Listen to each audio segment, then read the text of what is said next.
Pemirsa, praktik pemerasan terhadap tenaga kerja asing yang dilakukan sejumlah pejabat di Direktorat Pengendalian Tenaga Kerja Asing Kemenaker tidak hanya merusak citra birokrasi, namun juga menunjukkan bahwa sistem pelayanan publik masih rentan disalahgunakan untuk kepentingan pribadi.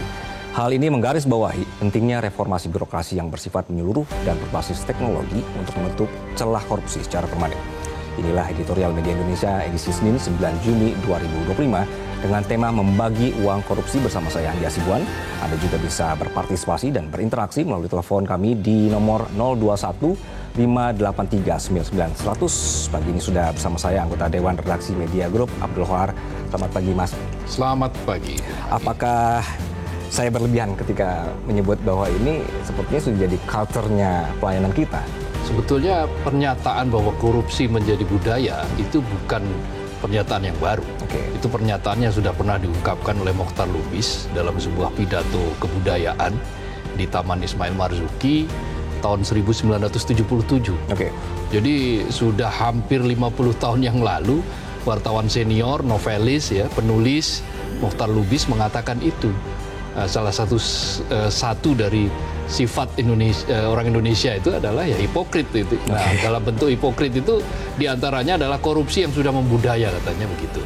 Sebetulnya tidak enak mengatakan korupsi sebagai budaya itu, karena di mana-mana yang namanya budaya itu mengandung di dalamnya sifat-sifat yang adiluhung, sifat-sifat kebaikan. Nah, korupsi kan bukan hal baik. Tetapi karena kebiasaan sudah berurat berakar, maka ya itulah yang kemudian disebut sebagai budaya. Orang semakin kesini semakin permisif. Jadi nggak berlebihan Mas ya, jika memang ini kemudian jadi pertanyaan kita semua, apakah memang ini budayanya kita sekarang orang Indonesia begitu? Nah, itulah yang berkali-kali di forum ini kita mempertanyakan itu. Karena faktanya kita disuguhi oleh drama-drama korupsi yang tidak habis-habis itu. Satu perkara diungkap, perkara lain muncul, mulai dari yang sifatnya sendiri-sendiri, kolektif, atau yang dinikmati secara bersama-sama dalam bilangan tahun, bukan hanya sekali korupsi. Ini juga yang kemudian akan menjadi pertanyaan kita semua, Mas Kohar dan juga pemirsa, apakah memang harus dibagi-bagi bersama begitu? Karena ini sesuai dengan tema kita, membagi uang korupsi. Kita simak.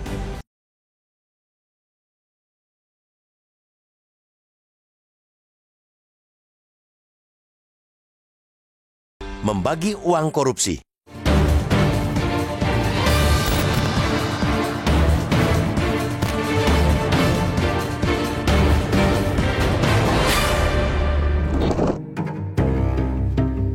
Perilaku korupsi di negeri ini sudah seperti kanker ganas. Tidak mengherankan bila publik kerap dibuat geleng-geleng kepala oleh tindakan culas para pejabat itu. Belum selesai terheran-heran dengan perilaku lancung sebelum-sebelumnya, publik kembali dibuat geleng-geleng kepala oleh tindakan terbaru.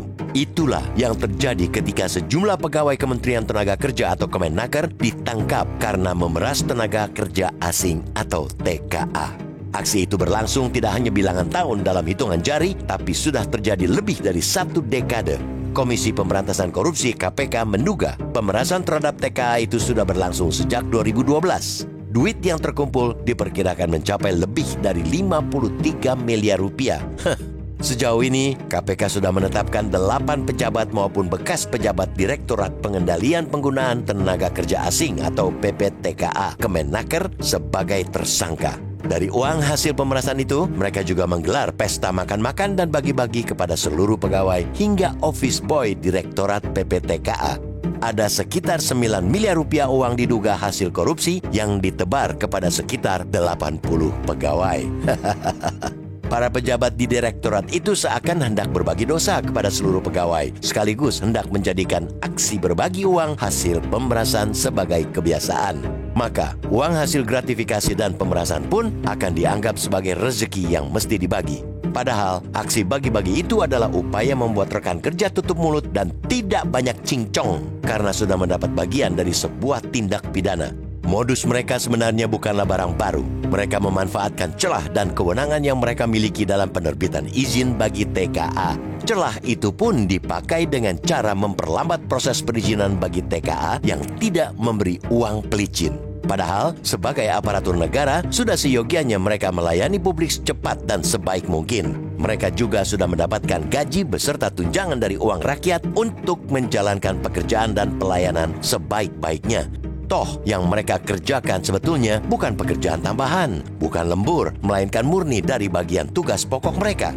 Hal itu kian menegaskan bahwa masih saja ada birokrat kita yang berprinsip kalau bisa dipersulit, kenapa dipermudah? Kelakuan jorok para pegawai negara yang beberapa kali menjadi keprihatinan Presiden Prabowo Subianto itu memang benar-benar terbukti adanya.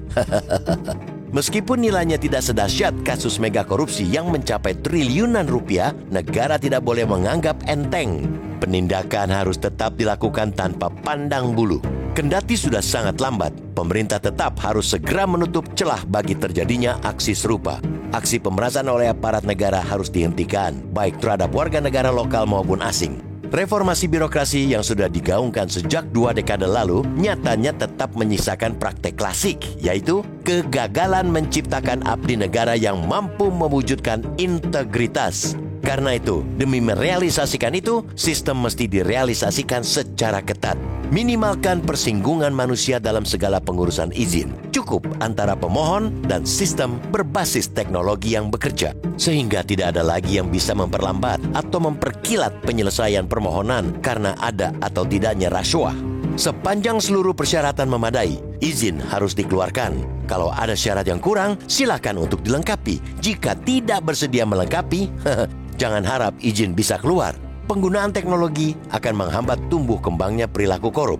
Teknologi tidak bisa membelok-belokkan sistem yang ada sesuai keinginan maupun bayaran. Hanya manusia yang bisa melakukan itu. Maka jangan ragu lagi untuk bertindak dan merealisasikan reformasi birokrasi seutuhnya.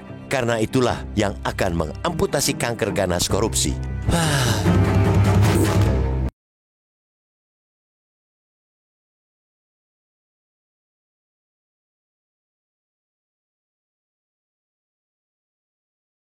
Baik pemirsa, kami ajak Anda untuk berinteraksi bersama kami terkait tema yang kami bahas dalam editorial hari ini melalui telepon interaktif di 021 583 9900. Sekali lagi di 021 583 9900. Editorial akan kembali usai jeda.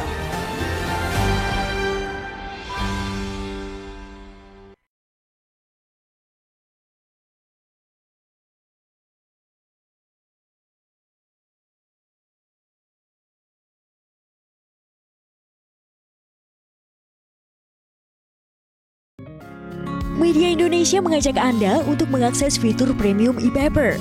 Dengan sajian konten berbasis intelektual dan meneguhkan kebangsaan, Media Indonesia tampil dengan lebih dinamis melalui e-paper Media Indonesia yang dapat Anda akses kapan saja, di mana saja. Caranya mudah, download aplikasi Media Indonesia di Android atau ketik link e-paper.mediaindonesia.com atau bisa scan QR code pada layar kaca Anda. Klik tab e-paper di bagian samping layar tablet Anda. Daftarkan data diri, serta pilih paket berlangganan e-paper Media Indonesia sesuai dengan kebutuhan Anda. Nikmati juga bonus spesial tambahan 4 halaman rubrik fokus setiap hari. Semua bisa Anda dapatkan hanya di e-paper Media Indonesia. Untuk informasi lebih lanjut, hubungi customer service di nomor 0811 1201 2018 atau kunjungi media sosial @Media Indonesia. Media Indonesia, referensi bangsa. Dalam tema pagi ini, praktik pemerasan terhadap tenaga kerja asing yang dilakukan sejumlah pejabat di Direktorat Pengendalian Tenaga Kerja Asing sudah bergabung bersama kami penelpon dari Bapak Ondo Silitonga dari Bekasi. Selamat pagi Pak Ondo. Selamat pagi Bung Anggi Atibuan dan Pak Abdul Kohar. Pagi Pak Ondo. Ya Pak Ondo, silakan Pak Ondo. Ini preman berdasi melakukan pemerasan hingga sampai 53 miliar di Dirjen PPTKA ya, Pengendalian Penggunaan Tenaga Kerja Asing. Ini saya pikir kenapa baru sekarang ya ketahuan. Kenapa nggak sejak lama? Karena udah di periode-periode yang lalu. Di kementerian mana yang tidak ada lagi korupsi di Indonesia ini? Kementerian Agama juga ada. Coba lihat sebelumnya di Kemendikbud ada korupsi pengadaan PC komputer itu hampir 1 triliun. Itu juga di era Pak Nadiem periode lalu, bukan yang sekarang. Bubarkan saja Irjennya kalau tidak berfungsi. Kita kan punya tim pengawas itu, Irjen, ada juga DPR sebagai mitra. Sebagai rakyat saya capek nih melihat koruptor senyum-senyum saja mesti sudah diborgol dan pakai baju oranye. Sudahlah Pak Prabowo, tak usah lagi teriak-teriak soal korupsi. Keluarkan saja Perpu untuk memiskinkan koruptor bila undang-undang perampasan aset selalu ada di prolegnas tapi tidur.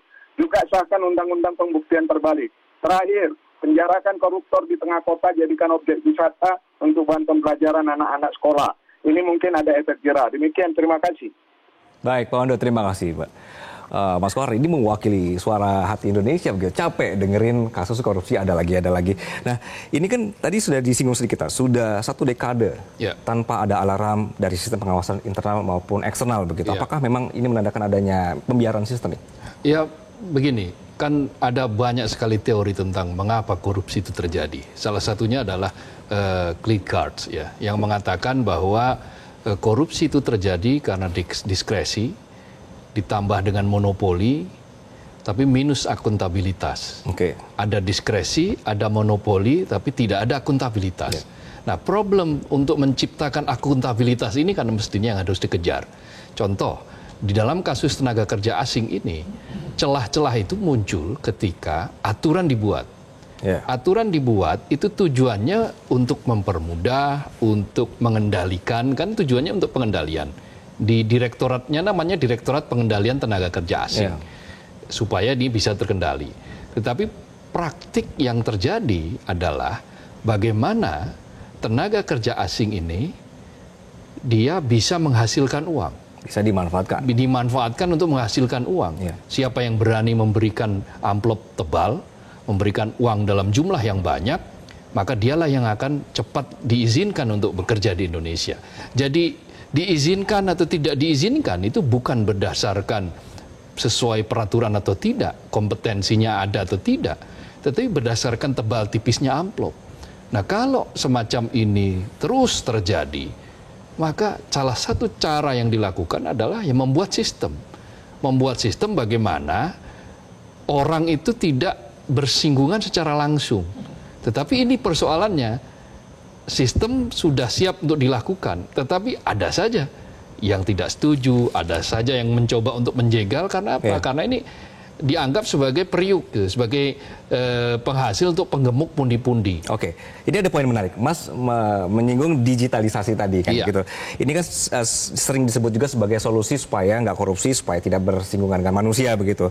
Tapi bagaimana pemerintah memastikan bahwa sistem digital ini tidak menjadi ladang manipulasi baru oleh aktor-aktor yang justru memiliki akses ke dapurnya, Mas? Ya, tentu saja beginilah. Yang paling penting termasuk di dalamnya di Indonesia itu adalah teladan. Teladan itu dari siapa? Teladan itu ya dari pimpinan. Ketika berada di dalam salah satu direktorat, maka ya dirjen itu dia harus memberikan teladan. Nah, dirjen itu dia akan meneladani yang atasnya lagi, kementerian, menteri. Kalau dirjennya tidak bisa diteladani, direkturnya tidak bisa diteladani, malah yang terjadi justru dirjen, direktur, sampai pada level office boy berbagi-bagi uang hasil korupsi, maka ini kan sudah sangat-sangat keterlaluan, dan ini adalah praktik yang jangan-jangan, kita tentu saja tidak berharap ini terjadi di beberapa tempat, tetapi jangan-jangan ini praktik yang lazim. Inilah yang harus dicegah, dan pencegahannya harus betul-betul sistemik. Mencegah korupsi itu tidak bisa dengan cara yang ala kadarnya, tidak bisa dengan cara tambah sulam, kejar di direktorat ini lalu lepas di direktorat yang lain, tidak bisa. Itu harus sistemik, harus kolaboratif, harus melibatkan semua pihak. Karena praktik-praktik korupsi itu bisa menyasar di banyak tempat. Ada urusan perizinan, ada urusan kemudian yang terkait dengan lingkungan. Kita saksikan hari ini kan yang sangat ramai misalnya di kasus Raja Ampat. Itu kan juga bagian dari praktik-praktik yang diduga ada praktek-praktek korup di situ, praktek-praktek yang tidak semestinya dilakukan, tetapi kemudian dilakukan.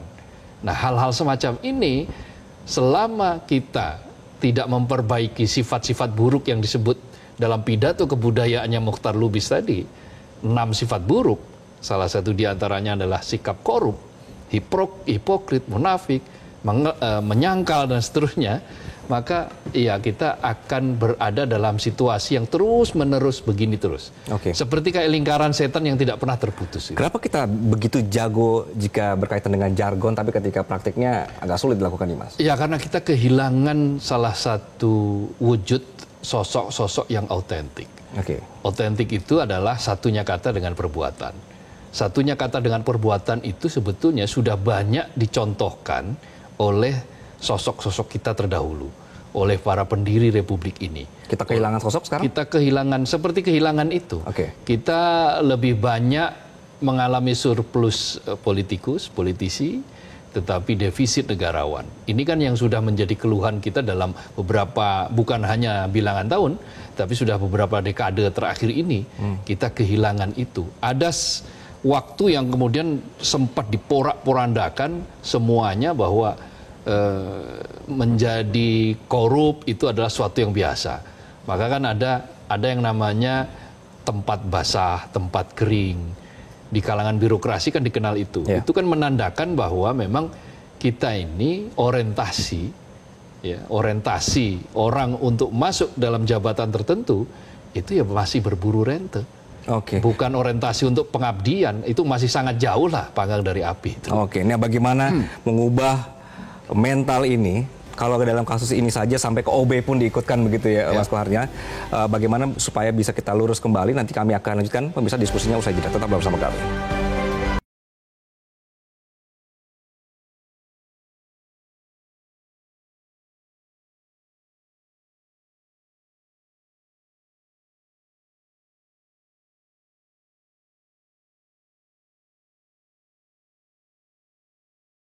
Ya, selalu ada ucapan bahwa kalau bisa dipersulit, kenapa dipermudah, begitu Mas saat ini. Nah, pertanyaannya ada, apakah ini sekedar soal mentalitas individu atau memang cerminan dari bobroknya atas kerja birokrasi kita, Mas?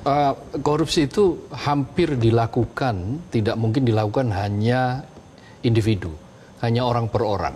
Nggak mungkin. Korupsi itu hampir tidak mungkin, hampir mustahil dilakukan satu orang lalu dia melakukan semuanya. Pasti ada yang namanya kerjasama dalam konteks keburukan, yaitu mereka saling menutup celah satu sama lain atau mencari ruang, mencari celah satu sama lain. Karena itu proses menutupnya, proses menghentikannya itu juga harus sistemik. Dengan cara yang sistemis, maka orang dipaksa untuk gagal membobol ruang-ruang yang mestinya dia incar untuk dibobol. Nah, tetapi sayangnya memang kita menghadapi situasi yang sangat sulit. 10 tahun, 15 tahun reformasi birokrasi yang dicanangkan selama ini, ternyata hasilnya baru pada level artifisial. Bahkan belum menyentuh pada substansi. Ini sangat menyedihkan. Karena yang paling penting yang ingin disentuh dari reformasi birokrasi itu kan mewujudkan birokrasi yang berintegritas. Tetapi persoalannya kita menghadapi kultur birokrasi kita yang hingga saat ini belum sampai pada itu, tujuan yang utama itu. Integritas itu masih menjadi pertanyaan yang sangat-sangat besar. Karena itu, maka sistem yang harus dibangun sekarang adalah satu, bagaimana cara sistem pencegahan. Ini yang berkali-kali dibicarakan tetapi gagal untuk diwujudkan. Ya, sistem pencegahan harus betul-betul terjadi dimanapun tempatnya, termasuk di Direktorat katakanlah Kementerian Tenaga Kerjaan yang di situ ada praktek-praktek pemerasan terhadap tenaga kerja. Kalau sudah sistemik, apakah sistem pencegahannya juga bisa berjalan dengan baik, Mas? Ya, ada undang-undang yang kemudian untuk mengejar kemana uang itu berlari, kemana hasil korupsi itu dinikmati. Ya, follow the money. Nah, dengan cara follow the money itu kita akan bisa melakukan itu. Dan jangan lupa, Undang-Undang Perampasan Aset harus dipastikan kapan itu mau disahkan. Selama Undang-Undang Perampasan Aset itu belum dilakukan, maka ya selama itu pula orang masih berani untuk melakukan korupsi karena paling dia nanti dihukum paling banter 10 tahun, dipotong masa tahanan, kemudian karena kelakuan baik dia bisa dikurangi, dia pulang dia masih bisa menikmati uang yang dia korup. Nah, ini yang saya sebut tadi sebagai sistemik itu. Kita sangat berharap ya, Mas, bahwa setiap pagi kita tidak membahas korupsi lagi ketika nanti memang ada niat atau keteguhan komitmen dari pemerintah soal korupsi. Iya, kalau kita membahas korupsi ya, Mas, mudah-mudahan prestasi. Mas Kohar, terima kasih, Mas, untuk pagi hari ini. Sama-sama. Dan pemirsa, sudah saatnya pemerintah bertindak tegas dan konsisten dalam memberantas korupsi di tubuh birokrasi. Tidak cukup dengan penindakan hukum, reformasi sistem harus dipercepat agar tidak ada lagi ruang untuk jual beli izin atau gratifikasi tersamar. Hanya dengan begitu kepercayaan publik bisa dipulihkan dan pelayanan publik menjadi benar-benar berintegrasi. Saya Anggi Asibon, mewakili segenap kru yang bertugas, pamit undur diri. Terima kasih.